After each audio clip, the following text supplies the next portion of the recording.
नमस्कार, बहुत स्वागत है आप सभी का। मैं हूं आपके साथ चेतन पाठक और आप देख रहे हैं एनएमएफ न्यूज। इजराइल और ईरान के प्रॉक्सीज के साथ जो मिडिल ईस्ट में भीषण जंग इस वक्त चल रही है वो बेहद घातक रूप लेती हुई अभी भी नजर आ रही है। जिस तरीके से इजराइल ने कसम खाई हुई है कि वो अपने नागरिकों की सुरक्षा और जो हमास ने गलती की थी उसको नेस्तनाबूद करने के लिए वो मिडिल ईस्ट में कहीं भी जाकर ऑपरेशंस कर सकता है, वो अब लगातार और ज्यादा भीषण होता चला जा रहा है।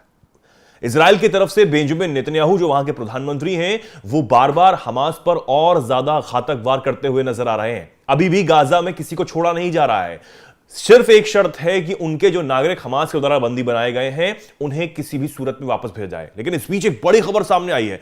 जंग के बीच अचानक से बेंजामिन नेतन्याहू अस्पताल में भर्ती हुए हैं। अब सवाल यह होने लगा है कि एकदम कहां गायब हो गए बेंजामिन नेतन्याहू। तो जवाब मिला है कि वो अस्पताल में हैं और दरअसल उनकी एक सर्जरी हुई है, प्रोस्टेट सर्जरी हुई है, इसलिए वो अस्पताल में भर्ती है। उन्हें अस्पताल में भर्ती होना पड़ा और इसी के साथ इस वक्त वो प्रधानमंत्री का कामकाज भी नहीं देख पा रहे हैं और उनके बेहद करीबी न्याय मंत्री और उप प्रधानमंत्री देश के जो यारीव लेविन हैं वो इस वक्त देश की कमान संभाले हुए हैं और कार्यवाहक प्रधानमंत्री के रूप में वो काम वहां पर कर रहे हैं। और इस बीच क्योंकि सवाल ये उठने लगे थे कि जंग हो रही है, भीषण जंग इस वक्त चल रही है और इस बीच अचानक से बेंजामिन नेतन्याहू को क्या हुआ, वो अचानक से गायब हो गए। तो उनका जो स्वास्थ्य है वो एकदम से खराब हुआ था और ट्रीटमेंट उनका चल रहा था, जिसके बाद पता लगा कि उन्हें प्रोस्टेट जो है तो उसके बाद उन्हें प्रोस्टेट को हटाने के लिए इसकी सर्जरी हुई है। और आपको बता दें कि बेंजामिन नेतन्याहू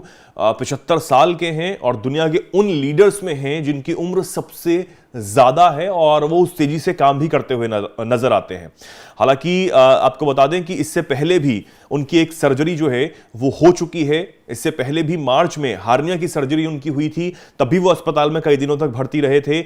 और इस दौरान भी इजराइल के उप प्रधानमंत्री जो हैं और न्याय मंत्री हैं यारिव लेविन, इन्होंने ही कार्यवाहक प्रधानमंत्री के रूप में देश का कार्यभार संभाला था। उन्होंने ही सारे फैसले उस वक्त लिए थे। हालांकि सलाह मशवरा जरूर वो बेंजामिन नेतन्याहू से लेते रहे थे। तो इस बीच भी अब यह खबर सामने आई है कि अब एक बार फिर उनको डिटेक्ट हुआ था प्रोस्टेट, तो अब वो दोबारा से अस्पताल में भर्ती हैं। उनकी सर्जरी हालांकि हो चुकी है, अब धीरे धीरे वो रिकवर करेंगे और उसके बाद वो वापस अपनी जगह पर आ जाएंगे। लेकिन इस बीच क्योंकि वो ग्राउंड्स पर भी पहुंचते रहते हैं, अपनी सेना आईडीएफ के बीच भी पहुंचते रहते हैं, उनके जवानों के बीच में पहुंचते रहते हैं, उनका एक तरीके से मोटिवेशन बढ़ाने के लिए, मोटिवेशन बूस्टअप करने के लिए। तो इन दिनों अगर वो नहीं दिख रहे हैं तो एक बड़ा सवाल भी खड़ा होने लगा था कि आखिर क्या वजह है जो इतने दिन से इजराइल के प्रधानमंत्री बेंजामिन नेतन्याहू जो हैं वो गायब से नजर आ रहे हैं, कहीं नजर नहीं आ रहे थे, क्या हुआ है। तो अब खबर यह सामने आई है कि बेंजामिन नेतन्याहू अस्पताल में भर्ती हैं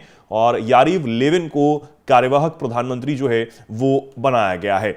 और अब क्योंकि लगातार ये देखने वाली बात हो जाती है कि जो बेंजामिन नेतन्याहू हैं वो ऑपरेशंस कर रहे हैं। हालांकि इस वक्त जब ट्रंप राष्ट्रपति बने हैं तो और ज्यादा ईरान जो है दबाव में आया है। ईरान भी बहुत ज्यादा बैकफुट पर नजर आ रहा है और ईरान के पास अब कोई रास्ता बचता नहीं है कि आखिर वो करे तो करे क्या।